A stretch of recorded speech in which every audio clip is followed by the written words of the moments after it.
اللہ تعالیٰ نے حضرت جبرائیل علیہ السلام کو حکم دیا کہ پورا ارض سے مٹی لے کر آؤ۔ اللہ تعالیٰ نے حضرت آدم علیہ السلام کو ایک مٹھی خاک سے پیدا فرمایا۔ یہ مٹی تمام روئے زمین سے حاصل کی گئی تھی۔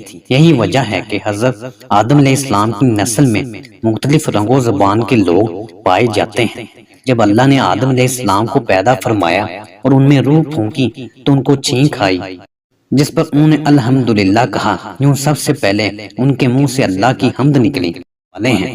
پھر اللہ نے حضرت آدم علیہ السلام کو حکم دیا کہ ان چیزوں کے نام بتا دو، سو انہوں نے ان سب چیزوں کے نام بتا دیے۔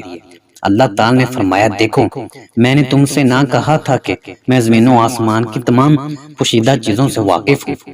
میں ان باتوں کو بھی جانتا ہوں جن کو تم ظاہر کر دیتے ہو اور ان کو بھی جن کو تم دل میں رکھتے ہو۔ حق تعالیٰ نے تمام فرشتوں کو حکم دیا کہ آدم علیہ السلام کو سجدہ کرو۔